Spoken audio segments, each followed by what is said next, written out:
Mr. Kelvin Kaunda, thank you so much for joining me tonight on this day. It's always a pleasure being here.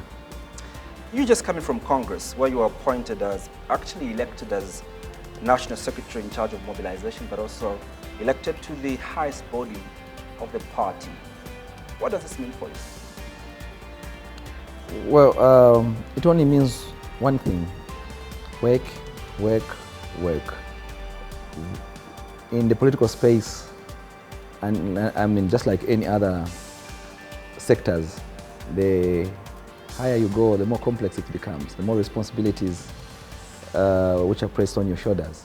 So this means that we should be able, I should be able to do as much, be able to double our effort, because now the responsibility to grow the party and to usher the party into government lies with us and the rest of the leaders who were elected. Obviously, the fact that you're coming from an election and organizing yourselves, it means that you are preparing yourselves adequately for the elections in 2026. Of course, that's what it entails. In fact, for us, work begins today, begins yesterday, and begins tomorrow. So there's no time to waste. You're quoted in the media of having responded to veteran politician Vijay when he said that at the moment, there is no opposition political party that can unseat the UPND in the next election. You argue that your party, the Socialist Party, can actually unseat the UPND in the next election. I'd like to understand what capacity you have, because the numbers that you got in the last election are showing in the negative.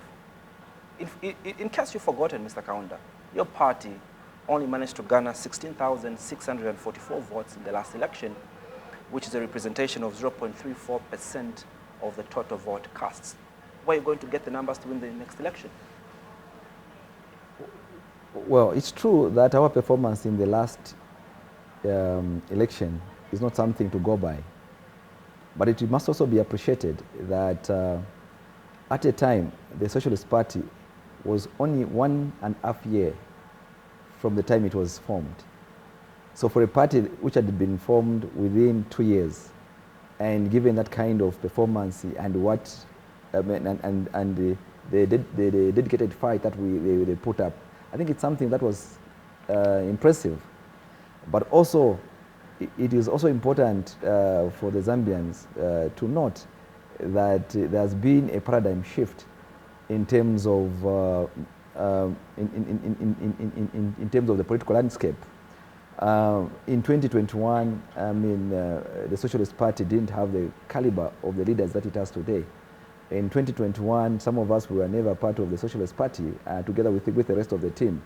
And from 2021, I think the leadership took a very drastic decision to reorganize the party.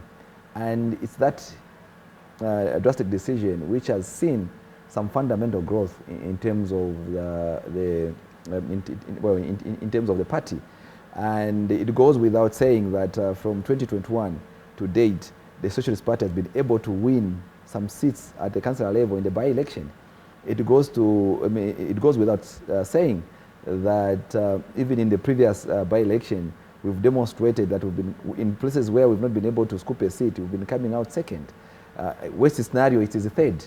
But also, some of the structures, we didn't have structures in certain areas. Now we have structures. And at that time also, in 2021, the competition was between UPND, Leali, and the PF. And so the Zambian people were resolved to look at the alternative, and the alternative at that time was the UPND. They didn't want to waste their vote. But now that the alternative has failed, the Zambian people have turned to the Socialist Party. And the biggest opposition is not a political party, comrade.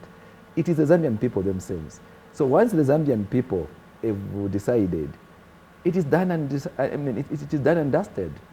At least for now, we know that the Zambian people have decided to remove the UPND. And now, in the past few weeks or the past few months, what they have been looking at is the alternative. And we are happy that there has been some tremendous feedback from the Zambian people, from all walks of life, who've been contacting us and encouraging us and joining the party. And it's these kind of contacts it's this kind of engagement which are giving us hope for the future, that indeed tomorrow will be better than yesterday. Going by your argument, Mr. Kaunda, that you've performed tremendously well in the by-elections, out of the 80% of the by-elections that this country has had from 2021, the UPND has won the majority of those by-elections. Yes, and it's not strange. Symbolizing that they are still popular. No, that's not the Zambian people. That's not the right way to assess a party in government. In 2020 and 2019, the PF kept on winning during the by-election in the UPND strongholds. But when it was time for general election, did they get any seat in those UPND strongholds? Nothing. Even in their own strongholds, where they were busy winning during by-elections, they couldn't get the kind of votes that we were getting in a by-election. And the reason is simple. By-elections in politics are for the ruling party. And why? Because the state, I mean, the state machinery gets to be focused on these by-elections. They have the resources, they have all the cabinet ministers, they have the intelligence, they have the DCs and so on and so forth. All these are brought in one space. Is this something that will be possible in 2026? No. So it will be too much for them. So it's okay to measure the popularity of a political party from the opposition's view using by-elections, but it's not okay measuring the popularity of a political party? Of course. Because with us, it's the same resources that we are going to deploy in those areas. But for them, look, will the intelligence be with them during the general elections? No. Will these cabinet ministers have the same influence that they have today? No. They'll go into the general election as ordinary Zambians. They will not go into these by-elections as cabinet ministers. Today, the UPND has the audacity to deploy more than 5 cabinet ministers in a ward election. And I'll cite the one we had in Mwansa. We had these 5 cabinet ministers plus 1 provincial ministers and 3 district commissioners and as well as the permanent secretary in a ward election. All these were using state resources. They came with state vehicles. The fuel was not theirs. Is this something that will be possible in a general election? No. By the time we are getting into the general elections, they will go in as ordinary citizens because parliament will have been dissolved. They will no longer have these titles. Now they can command the intelligence, they can command the state machinery and there, but will they have the other kind of influence? No. So yes, they can comfort themselves or deceive themselves to say, look, now they're becoming popular. We saw these things, we've seen these things before. And as I said earlier on, the PF did exactly the same thing that the UPND are doing today. How I wish that the UPND could learn lessons from the PF. Because insanity is doing the same thing and expecting different results. So what the UPND is doing is something that the PF did in 2018, 2019, 2020. But when it came to the general elections, the results were totally different. And the history is there to give us yesterday's lessons. Do you have statistics in terms of the number of councillors that you have as a Socialist Party? Yes, we have 7. You have 7? Yes. So you think these 7 councillors are sufficient enough to win you a general election? Yes. 7 councillors? Yes. Very sufficient. Let's talk about another statement that you've issued in line with your defense of the fact that you are the next government as a Socialist Party. You argue also in your statement, Mr. Kaunda, that you are the fastest growing opposition political party in the country. What are you using to measure that you're the fastest growing? Of course, the results from the by-election is an indication. When you look at our performance in 2021 and our performance today, that alone can attest that there's been some exponential growth. You rightly told us, you rightly shared with me here that in 2021, countrywide, we only gathered how many votes? 16,000. But look at how the numbers that are coming just from a ward. And look at the difference that the state, between ourselves and the state. But also look at our performance in Southern Province, which an area we are told is a stronghold of the UPND, where even the PF, whilst in government, could not manage to get a single vote. Look at how many votes we are getting in Southern Province. That alone is an indication that we are on a right trajectory, that the Zambian people are beginning to, to trust us. And also we've been very consistent. We've been very consistent, and also we have a message which is appealing to the Zambian people. And I think... What message is that? That, look, the citizens of this country must be in charge of their economy if they are to turn around the economy. We've told the Zambian people that, look, there's no way this economy is going to develop unless our people are in charge of the means of production. You can't develop an economy or turn around a country which you are not in charge of. You can't modify or develop a structure that you don't own. So for us, we are telling the Zambian people, look, the starting point in changing the material condition of our citizen is ownership. The moment our people are in charge of the means of production, that's the day that our economy will begin to grow. Anything else is a mere buff. Before we can talk about what alternative you're offering to the Zambians in terms of on the economic side, one of the statements that your Secretary General issued, Dr. Msumali, at the Congress, was that after this Congress, the party will have a decision, will have a consolidated decision whether the Socialist Party is going to enter into any alliance or not.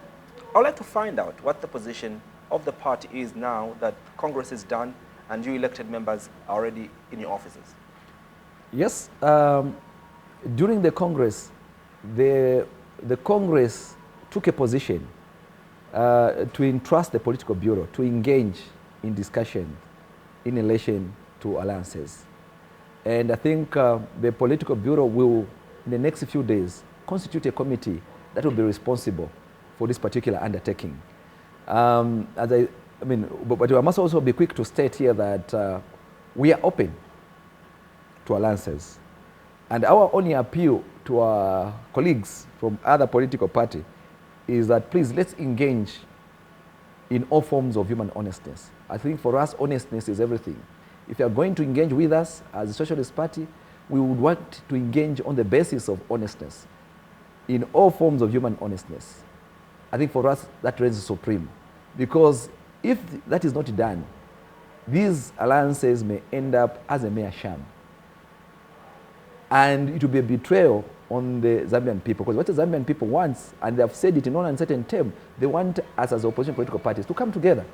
And that's the more reason why during the Congress, when we extensively discussed this item, we all agreed that it was necessary, it was inevitable for us to go into an alliance.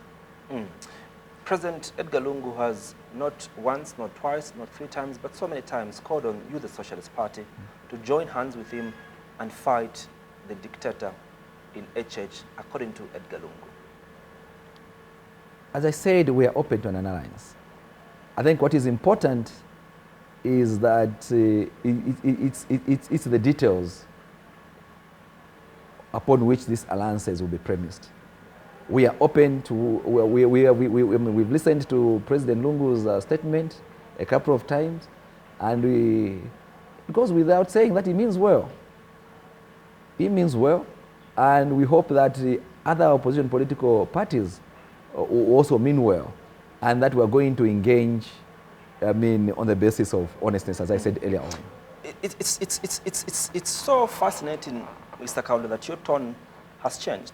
The tone of yourself, the tone of your president, Dr. Membe, has changed because the Patriotic Front, prior to the 2021 general elections, even just after they lost the elections, you made reference to the Patriotic Front and the UPND as Siamese twins. I'd like to find out what your morals are if you're going to join forces and join hands with a party that you called a snake, a party that you called corrupt, and a party that you said did very bad things against the people of Zambia. I don't think we have ever called them snakes. Neither did we call them as bad people. But it is true that the president, in one of his statements, he did refer to them as Siamese twins. And that must be understood in a context that both the Patriotic Front and the UPND were championing a capitalist agenda. In terms of document, the Patriotic Front is a socialist organization. In terms of action, they were championing the capitalist agenda. And that's why I'm saying, if we have to go into these alliances, we should be able to deal with all these matters. What would be the basis of these alliances? What is the program? What would be the manifesto? What is the program of action? Because it's not about, for us as a Socialist Party, it's not about forming government.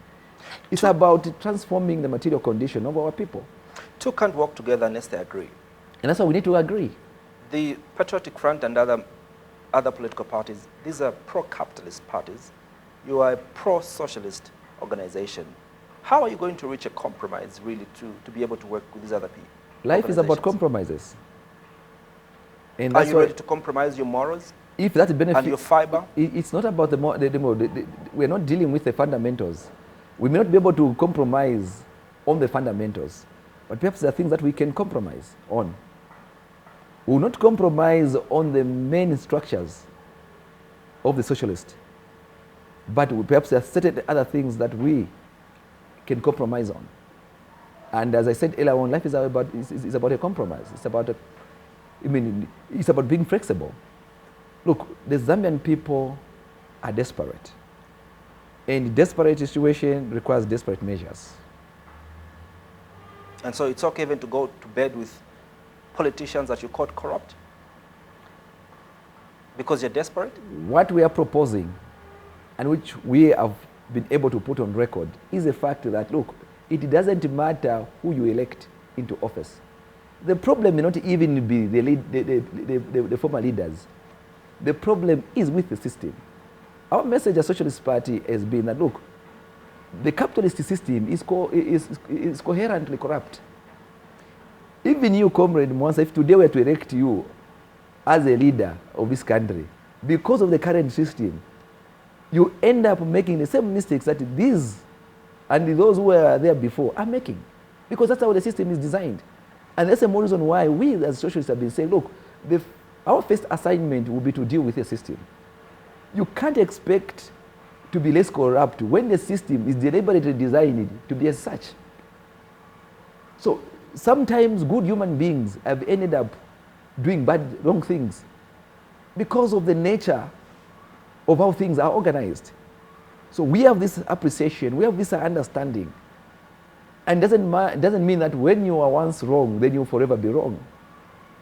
They are good people, and they were good people in PF. It's not everybody else who was bad. No. The past 2 weeks, I think, has seen the country debate something that had already slept for a very long time. Had slept for 2 years, and now it has resurfaced. The eligibility of President Lungu to contest the 2021 elections and the future elections. What is the position of the Socialist Party over this debate that has arisen and is in court now? Look, it's unfortunate that at a time when we have much more important things to be discussing, we can still be discussing the eligibility of a potential candidate. If President Lungu participated in 2021, and if that is considered to be a mistake, that is a past mistake. Must we be taken back to the past mistakes? Those who are taking him to court now, what's their problem? Has he filed in nominations for 2026? Or are they taking him to court on the basis of an intention to stand in 2026? Comrade, this country has much more important things that we need to focus on. The suffering of our people is written on their faces. And we as socialists would want to see a situation where this government is paying much more attention in dealing with these issues. The issues of load shedding, the high cost of living, unemployment, the youth unemployment levels, the mess in the agriculture sector, the energy crisis. This is where we want to see the state engaging its citizens in terms of having discourses, because these areas, such kind of discourse will be much more progressive and beneficial to our people. If you take ECAO to the Constitutional Court, will that reduce the price of minimum? Will that resolve the energy crisis? Will that improve the material condition of our people? So why should we be swayed on non-essential things? In non-essential things, let there be liberty. In the things essential, let there be unity. It's a sheer waste of resources. I was at Penn yesterday. I was coming from the subcourt, driving through the high court buildings around there. Look at the number of police officers who are deployed there, all because of one human being. And those are people who are paid by the state. Isn't that a waste in terms of the human resource that had been deployed there? Those police officers can do something progressive in combating crime somewhere else. And yet we deploy all those hundreds and hundreds of police officers just to go and guard the court premises at the expense of the taxpayers' money. Surely our resources can better be deployed. And look, you're punishing our police officers. You can't even pay them allowances. You can't even buy them mineral water. Meanwhile, you leave them to line up in this time and age, under the heat. Where is our humanity in us as leaders, as political leaders? That is an abuse of the police, and it is an abuse of power at the same time. This thing about Lungu eligibility doesn't deserve the kind of attention that we are giving it. No. There's no need. If you allowed him in 2021 and you defeated him, so why are you scared? So our position as socialists is allow him. It is not up to the UPN indeed to tell us which player should be able to participate in the opponent's team. No. The court told us in 2021, sorry, around the year 2021, 2020, that was eligible. So what has changed? Unless the UPND are scared of ECO, we are not scared of ECO. We'll be more than happy to see him on the ballot. That maybe the court might have erred in their judgment in 2020. Is that the only case where they have erred? Courts across the world have made mistakes because they're being managed by human beings who are not perfect.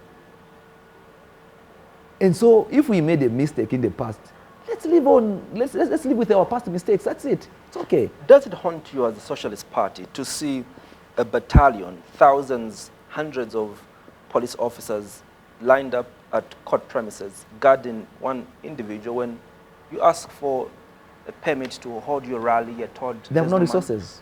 There's no manpower. Does it haunt you? So you can see what hypocrisy does. And that's the classical example of hypocrisy. In one breath, they are telling you they have no human resource. And in the next few days, by the way, we should be applying for a permit. You see what response we're going to get from the police. And yet, when Edgar is pitching up for his court case, for his eligibility court case, they have all these human resources. But when the political parties just makes an application to hold a political rally, the human resource is never available. We can't have leaders who are consistently inconsistent. In one breath, they are saying something else as long as it suits them. In another breath, they're projecting something else. Surely, we can do better. We can do better, and our leaders can do better. What exactly is it that you want to do, Mr. Kaunda, that the UPND are not doing? As Socialist Party, as I said earlier on, from the economical front, look, we are told, the Zambian people are told that they are going to benefit from the national cake when they do not even know who is baking the cake. How do you then benefit from a cake you don't even know who is baking the cake? The starting point is that our people must participate in baking the national cake. That's the only way they are going to have a portion of the national cake. And they participating? No, they're not. What do we own? What do they own? Today, most of the multinational companies, are they owned by our people? No. We are still living under this misguided notion that the West are there to resolve our problems. They have their own problems to resolve. They have far much more serious problems to resolve. The only people who are going to resolve our problems are our people here. And the starting point is they need to be empowered. The starting point is that they must be in charge of the means of production. That's the only way we're going to deal with our economic challenges. These issues of saying, no, we're going to get our debt restructured, no, we have received some grants, is it from World Bank or IMF? Look, they were busy celebrating about the IMF package. So what has improved? When you walk around our community today, I come from Matero, the poverty levels are still high. In fact, they are getting worse than before we got the IMF package. So show us what has been the impact of the IMF. The UPND argue, to a larger extent, that in fact, it is a doing of God that they are in leadership at this time, because if it was not HH, but any other leader who was in power amidst this severe drought challenges, this country would have gone to the dogs. In fact, if it was this administration which was in power at the time of COVID, none of us could have survived. There could have been no country left. Because their capacity to manage a crisis is terrible. They simply have no capacity. Look at how they mismanaged the issues of cholera. And look at how even just the PF managed the issues of COVID. Make a comparison between the two. Who is the lesser evil? The challenge we have with our leaders is that they love to brag. They think they know it all. They think that they are a gift to mankind. That from the time the good Lord gave us Jesus, they're the second best human beings. That's a challenge. That's the difficulty that we have with our current leaders. They don't want to listen. These ones have no capacity. Now it explains why it took them 20 years in opposition to be able to get into government. When Michael, who started a political party from the scratch, only took him 10 years, and he was able to form government. Because they have no capacity. And then they took over a political party which was well organized, and it takes them 20 years to form government. It speaks only to one thing, that there is lack of capacity in terms of leadership. Actually, they said they're very much capacitated as a party and as a government. And I'll give you a practical example of what they say. For example, when the Minister of Finance was presenting his budget, his budget was pegged at 217 billion kwacha. He says, had we not restructured our debt, the entire budget would have dwindled in our debt, because for the financial year 2025, we're supposed to pay 270 billion kwacha to the people that we owe money. So he says this entire budget would have been dwindled in the debt that we have as a country, because there was a leadership that restructured the debt. That's the reason for why now we speak of high allocation to social protection, high allocation to CDF, and high allocation to sectors that really matter. You see, I don't know which book Honorable Msokotwane has been reading. In fact, given an opportunity to come across the economic book that Honorable Msokotwane has been reading, those books must be banned. Because that's the reason why the Zambian people are suffering today. I don't know what economics Honorable Msokotwane understands. Look, you cannot allocate a huge chunk of your budget towards consumption. Look, let's forget about the semantics of economics. Let's try to be basic here. Sometimes our leaders think that solutions are in semantics. Solution lies sometimes in simple things. You are telling me that there's been an increase in terms of CDF allocation. First of all, tell me what has been an impact of this CDF other than a conduit for corruption? other than a conduit for abuse. Are you able to cite abuse Yes, and yes, corruption? yes. In fact, we have a record of how constituencies are routing using skills fund, using CDF. And we have evidence. They project numbers. They'll come up with a list of names, and they take and they transfer money to some non-existent institution, and they go there and they draw millions of kwacha. If UPND is arguing, I want to challenge them. Let them come out clean on this matter, and I'm going to publish. Look, they introduced CDF without putting in place a mechanism. Now they are going to monitor the utilization of these funds. They introduced CDF without developing the appropriate guidelines.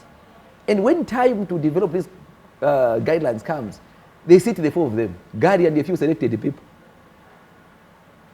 And you think those guidelines will be reflective of what needs to be taken care of.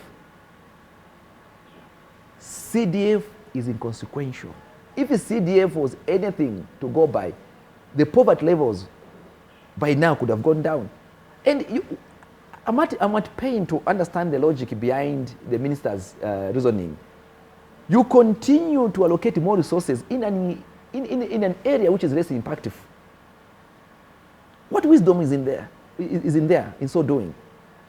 I thought areas which are more impactful, those are the ones which requires a lot of support. They are saying they're doing very well. I mean, in terms of the figures, they're generating for themselves. But go to Central Statistics Office. Get the statistics from the Central Statistics Office. It will show you that the poverty levels are going up. So if CDF is resolving our problems, aren't you why is yourself? the poverty levels going up? Aren't you contradicting yourself, Mr. Kaunda? With this El Nino, when President Hakainde Hichilema declared this drought as a national disaster, statistics indicate that 84 out of 116 districts, have been heavily affected by this drought. Our people are suffering. Our people are in poverty. A responsible government now apportions a lot of allocation into social protection to ensure that the lives of our people are improved, and yet disagreeing with the allocation that this is a wastage of resources because it's going into expenditure? Look, this government told us that the issue of drought is a product of lack of leadership. This government, our leaders told us that the issues of load shedding, the issues of hunger, was a result of lack of leadership. In this time and age, when technology has advanced, it should never take any of us by surprise that we have droughts. Because now there's technology that can tell you that in the foreseeable future, in the next 1 year, just like now, this season, we are getting reports that actually we are likely to get some good rain, some good rains. Did this issue of a drought come to the UPND as a matter of surprise? No. It's something that the technocrats raised with our leaders. What did they choose to do? They ignored, because their interest is money. Remember, they're businessmen. And all they care about is to make money for themselves. That's it. That's why they are busy selling our mines. That's why they sold our maize. They never care about the material condition of our people. When these leaders, got into government, they found we had sufficient maize reserve. What did they do? They started bragging. The Minister of Defense have exported maize where? To Congo. So surely, why should you then find it fashionable for you to come and blame it on the drought, when the technocrats had done their work in telling you this is what we are likely to face moving forward? When you had found the maize reserves And for your love of money, you as a leader, you exported all our maize reserves. Surely, would it be fair to blame it on the drought? A drought is not a miracle now. Our colleagues responsible for this department, the metallurgy department, will tell you, they can even focus. They will tell you tomorrow we shall have rains. Or next year they will, this is the kind of experience we are likely to go through. It is purely comrade lack of leadership. They have no class interest of our people. That's the bottom line. So they want to come and blame it on the drought for the pain that our people are going through. They don't want to take responsibility.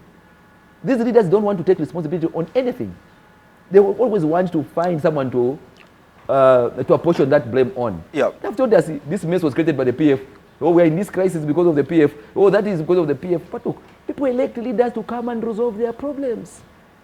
I'm now wondering, what kind of budget would you have given us as a Socialist Party amidst this drought? Because for them, the UPND, they're saying that, look, our focus is to be able to address the drought, and that's why the allocations are going towards social protection, cash for work, social cash transfer, to be able to help the material conditions of our people to improve. That's a very desperate move.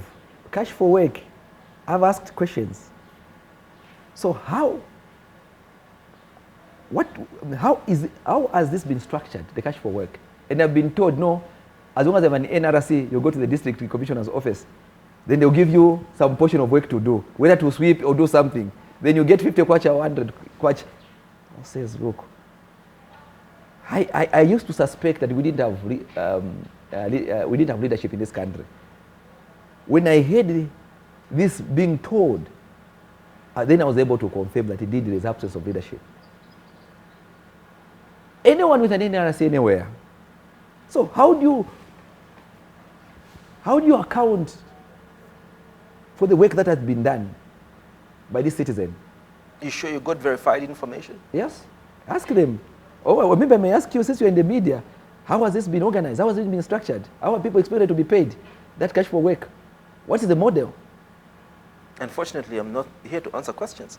It's pathetic. That I'm telling you what we found out on the ground. It's pathetic. It's like CDF. They are quick to make pronouncements without structuring, coming up with a structure, how they intend to implement this particular program. For them, everything is about pronouncements. That's why they were quick even to tell us that they ended the load shedding, even when they did nothing. Even before they could even build a simple power station.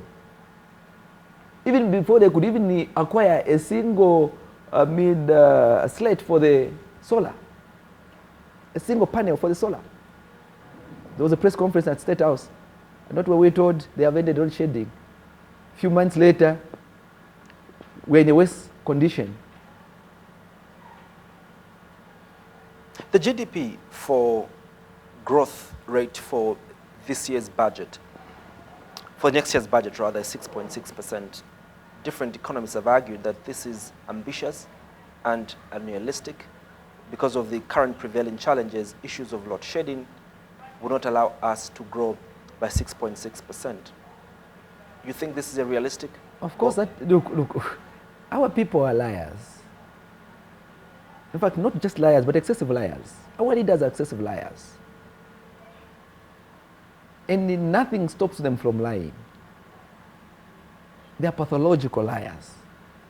Surely, when businesses are closing, when marketeers are no longer working, when that gentleman, that youth who runs a barber shop, the working hours have been reduced, how then do you come back and tell us the GDP is going to grow?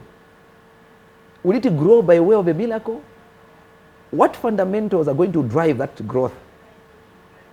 Look, sometimes our leaders think that our people are dull. The mere fact that the masses of our people are quiet, don't be tempted to think that you can insult their collective wisdom or intelligence. Our people have capacity to read in between the lines.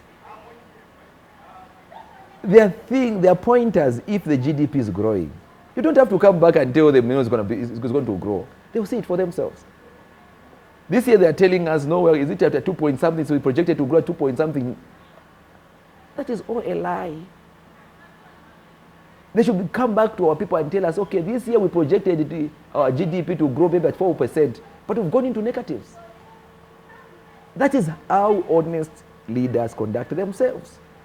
But lo and behold, we have leaders who are pathological liars, excessive liars, who must be called for who they are, our misleaders.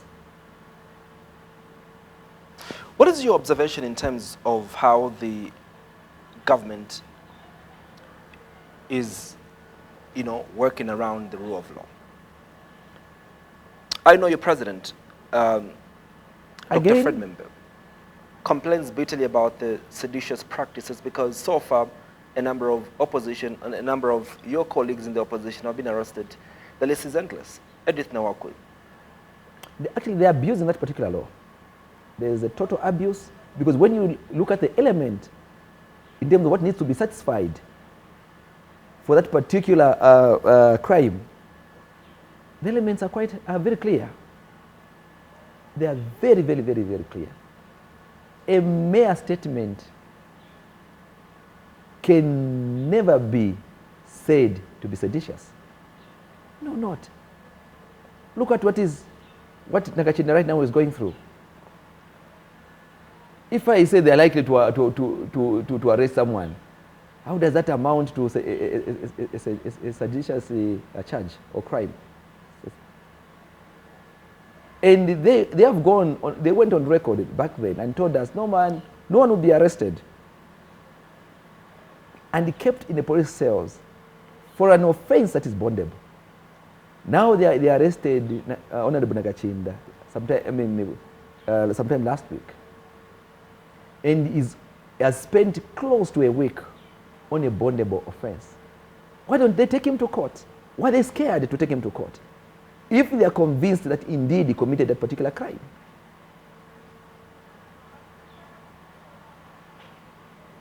President HH had an opportunity to leave behind a legacy which is characterized by order and predictability.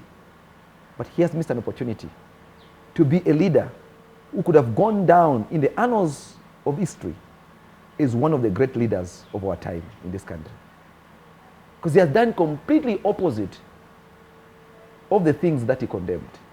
Completely opposite in terms of the promises that he made.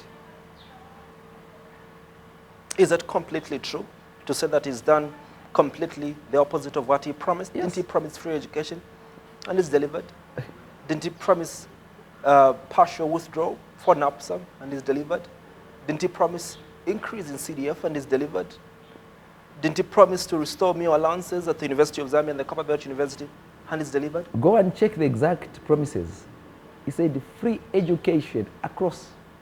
And by the way, we have said it time without numbers. The Zambian people are not interested in free education, they're interested in quality education. When you talk about an increase in CDF, yes, anybody else can do that. He has increased CDF, yes. But it was a promise. Accountability means that I said this, I've done it. No, he has failed from that front. He has increased it for his own pockets, not for the Zambian people. Just as corruption has gone up, and that can be verified when you look at the corruption index.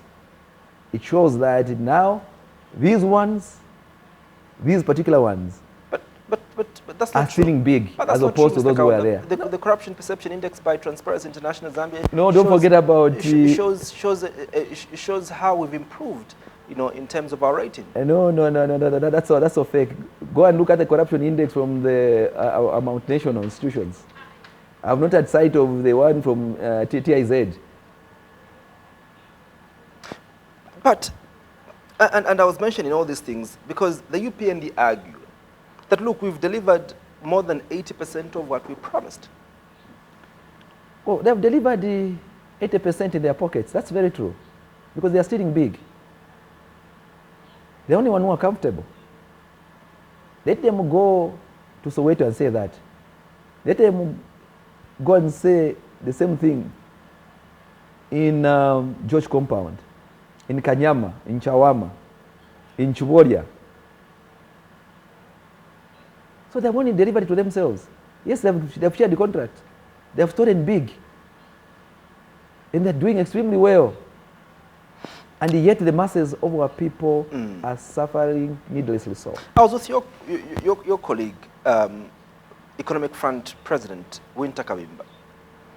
He argues that you in the Socialist Party and the leaders, especially yourself in the Socialist Party, have a tendency of arguing individuals, have a tendency of not saying things for what they are.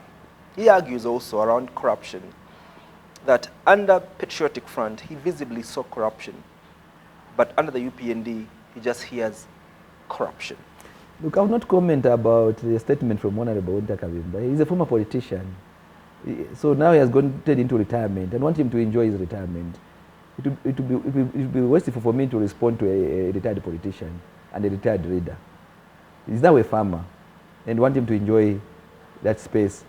Maybe we can engage with him on the issue of farming, which I know is doing very badly.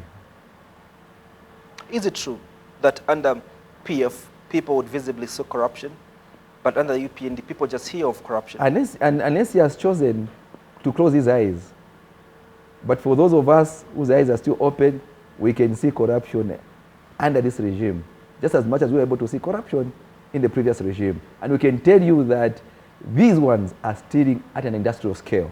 The other one were peasant thieves. These ones are stealing at an industrial scale. He argues that under the Patriotic Front, one would become a minister today, and then in the next 14 days is a millionaire. He's building houses. He hasn't seen these ones. As I'm saying, the problem is spending much time at the farm, because now there's been these droughts and there's no water at the farm. Honorable Winter Kavimba can't see what is subsisting in the urban areas. Please, I would want to invite him for a walk. I take him around and tell him, this belongs to this minister, this belongs to this permanent secretary. We know where these things are.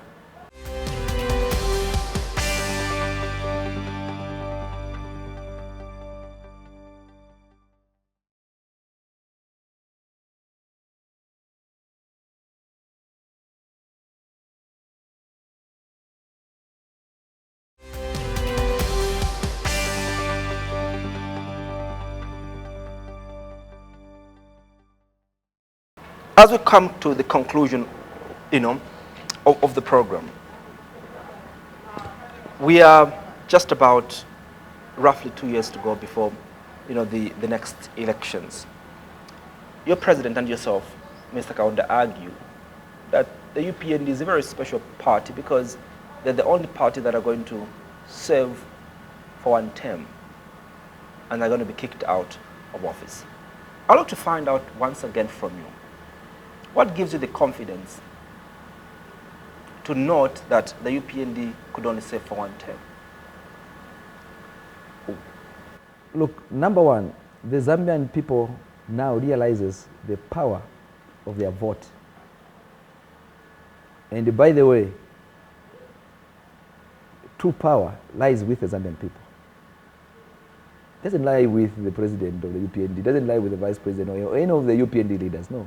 True power lies with the masses of our people. And if the masses of our people have, in no uncertain term, said they are dissatisfied with the performance of the UPND, who are they to retain themselves in power? Have the Zambian people told you that they decide fine? The writings are on the whole. Have they told you that they decide The writings are on the whole. In fact, they have written, there's some writing on the wall. There's no section of society where you can go to now where people are not complaining. We mingle with the ordinary on a daily basis. The Catholic, the religious leaders are complaining. The civil servants are complaining. The police command are complaining. The farmers are complaining. The young people are complaining because you promised them jobs, 1 million jobs. Who have you employed?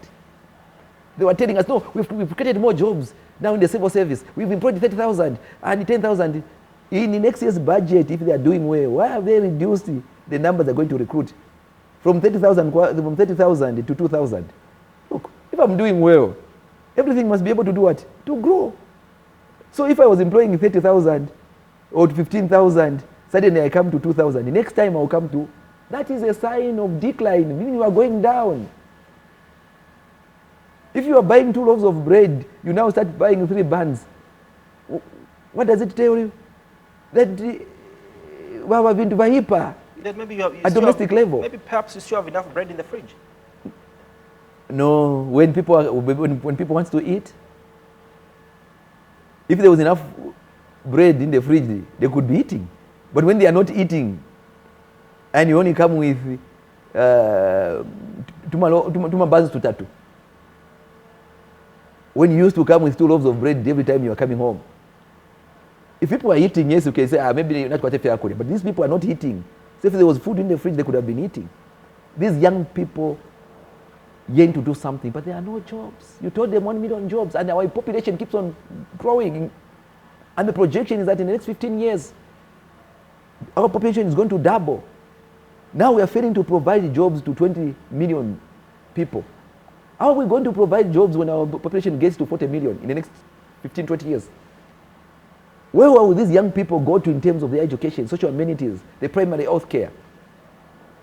And look at what they're pitching up in terms of policy direction. Nothing seems to be speaking to the future. Everything is about today, and them making money today. That's it. That's what they're concerned about.